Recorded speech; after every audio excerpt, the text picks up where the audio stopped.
আসসালামু আলাইকুম, welcome back to my channel. কেমন আছো সবাই? আশা করি আল্লাহর রহমতে খুবই ভালো আছো। আলহামদুলিল্লাহ আমিও খুবই ভালো আছি। আজকে আবারও একটা ভিডিও নিয়ে তোমাদের মাঝে হাজির হয়ে গেলাম।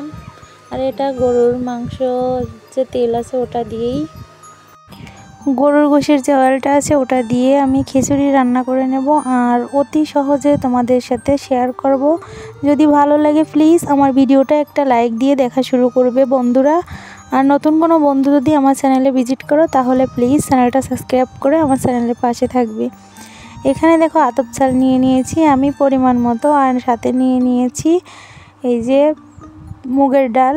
দুটোকে একসাথে ধুয়ে আমি রেখে দিচ্ছি। আর এখানে যত মশলা পরিমাণ মতো ঘরে থাকা যে উপকরণ আছে সব কিছু আমি এক এক করে দিয়ে দিচ্ছি। পেঁয়াজ কুচি, রসুন কুচি, আদা কুচি, কাঁচামরিচ, জিরা।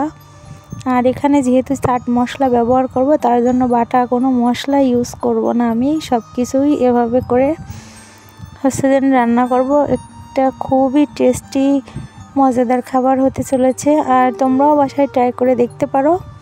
দেখো এই যে চাট মশলার অল্প কিছু নিয়ে নিয়েছি। একটা তেজপাতা, 4-5টা শুকনো মরিচ, দারচিনি, লবঙ্গ, এলাচ, এগুলো দিয়ে কিন্তু আমি এই খিচুড়িটা রান্না করব। আর যদি ভালো লাগে তাহলে প্লিজ একটু লাইক কমেন্ট শেয়ার করে দেবে, আত্মীয় স্বজন বা ফ্রেন্ড সার্কেলের ভিতর পৌঁছে দেবে আমার এই ভিডিওটা। এখানে গোশ অথবা গোশের যে তেল আছে ওটা দিয়েই করতে পারো তোমরা। আমি গোশের যে তেলটা আছে অয়েল ওটা দিয়েই করব। আর চুলাতে একটা প্যান বসিয়ে দিয়েছি, আর এখানে দিয়ে দিচ্ছি সাদা যে সয়াবিন তেল আছে ওটা, আর দিয়ে দিচ্ছি যে মরিচ তেজপাতাগুলো রেখেছিলাম ওগুলো আগে তেলে ফ্রাই করে নিব। এটা প্রথমে করলে কিন্তু সুন্দর একটা ফ্লেভার আসে আর এটাতে দারুণ টেস্টও নিয়ে আসে, তাই তোমাদের সাথে একটু শেয়ার করে দিচ্ছি। এখানে যে চাউল আর ডাউল ধুয়ে রেখেছিলাম দুটোকে একসাথে করে আমি তেলটার ভিতর দিয়ে দিচ্ছি। এবার ভালোভাবে নেড়ে চেড়ে নেব। আর হালকা পরিমাণের উপর থেকে একটু চাট মশলা দিয়ে আমি যে অয়েলটা আছে গরুর গোশের ওটা দিয়ে আমি সুন্দরভাবে ফ্রাই করে নেব। আর এদিকে দেখো একটু আমি পেঁয়াজ বেরেস্তা করে নিয়েছি, আর পেঁয়াজ বেরেস্তাটা কিন্তু উপর থেকে ছড়িয়ে দিতে হবে। আর কিছুটা রেখে দিয়েছি আমি। আর পেঁয়াজ বেরেস্তায় কিন্তু অনেক একটা টেস্ট আসে। আর এখানে চাট মশলাটা আবারও দিয়ে দিচ্ছি। এবার দিয়ে দিচ্ছি লাল মরিচের গুঁড়া, আর শুকনো মরিচের গুঁড়া, লবণ, হলুদ সব কিছু একসাথে মিক্সড করে আমি ভালোভাবে সব কিছুকে ফ্রাই করে নিচ্ছি।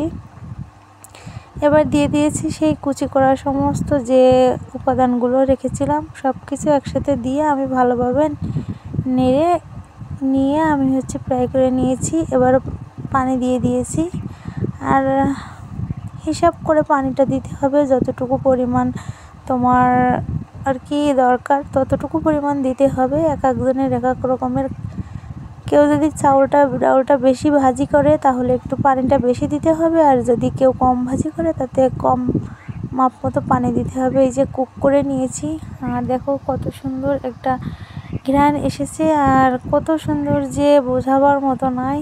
হয়তো তোমরা বাসায় ট্রাই করে দেখতে পারবে। আর উপর থেকে এই যে পেঁয়াজ বেরেস্তা রেখেছিলাম ওগুলো ছড়িয়ে ছিটিয়ে দিচ্ছি। দেখতেও খুবই সুন্দর লাগতেছে, আর খেতে গেলে তো দারুণ টেস্ট কি যে বোঝাবার মতো নয়। আর এভাবে রান্না করে খেয়ে নিতে পারবে। সামনে যেহেতু বর্ষা সিজন আসতেছে, আর বর্ষাকালে কিন্তু খুবই একটা খিচুড়ি খাওয়ার একটা আমেজ, আর বর্ষার সময় এই খিচুড়িটা কিন্তু দারুণ জমবে। তোমরা বাসায় ট্রাই করে নিও। আর যদি ভালো লাগে প্লিজ তোমাদের একটা মূল্যবান মন্তব্য করে যেও। আর তোমাদের সুন্দর সুন্দর মন্তব্য পড়তে এবং পেস্ট করতে কিন্তু খুবই ভালো লাগে। আর দেখো এগুলোকে আমি এই যে একটা